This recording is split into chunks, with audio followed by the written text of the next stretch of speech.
অন্তর্বর্তীকালীন সরকারের প্রতি আহ্বান, আগামী ডিসেম্বরের মধ্যেই জাতীয় নির্বাচন অনুষ্ঠিত হতে হবে।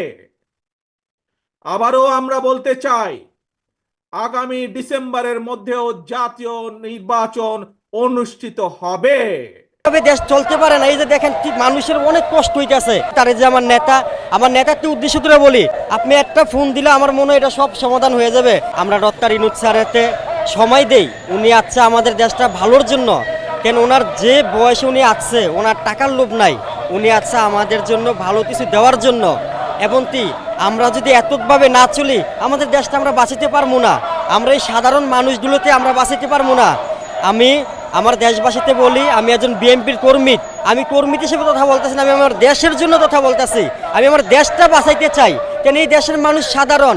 ডক্টর ইউনূস স্যারের যথেষ্ট পরিমাণ মেধা আছে, উনি দেশটাতে কিছুদিন সময় দেন ভাই। আপনারা দয়া করে বিএনপির কর্মী যারা আছেন, তারা যে উদ্দেশ্য ধরে বলি, তারা যে আমার নেতাকে উদ্দেশ্য ধরে বলি, আপনি ডক্টর ইউনূস স্যারেতে সময় দেন, উনি দেশটাতে তুই সাজাইয়া আনত।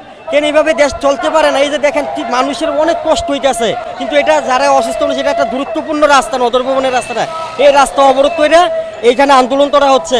আপনাকে বলি, আপনি দৃষ্টি আকর্ষণ করে বলি, আপনি তাদেরকে একটু বলেন, আপনি একটা ফোন দিলে আমার মনে হয় এটা সব সমাধান হয়ে যাবে।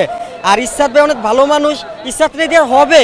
যত উচ্চ আদালতে এটা ফাঁস হয়ে আসছে, ইসরাত ভাই এর নদর ভবনের নদরবাসীর ইনশাল্লাহ এইভাবে এটা মেয়র হতে পারবে। আমরা একটু সময় নেই, একটু সময় দেই ভাই। দুনিয়ার দেশ হারাতাতভাবে চলে না। আনা মালুম কুল্লো নফর মিন্না মাফি সিদার মানা মালুম। তেন বেটা বাংলাদেশ, এটা বিভিন্ন বাইরের কান্ট্রি না। অথচ আপনারা একটু সময় দেন, ডক্টর ইউনূস স্যারের একটু সময় দেন। হারাতাত করেন না ভাই। হারাতাত করলে আপনার আমার পকেটে টাকা আসবে, কিন্তু সাধারণ মানুষগুলোর অনেক ক্ষতি হয়ে যাবে ভাই। এরা বাংলাদেশের মানুষগুলো সাধারণ মানুষ, দিনমজুরি খাউন্না মানুষ, তাদেরকে কষ্ট দেন না। অবশ্যই ইনশাল্লাহ আমাদের দেশটা ঠিক হবে, কিন্তু আপনারা একটু সময় দেন ডক্টর ইউনূস স্যার।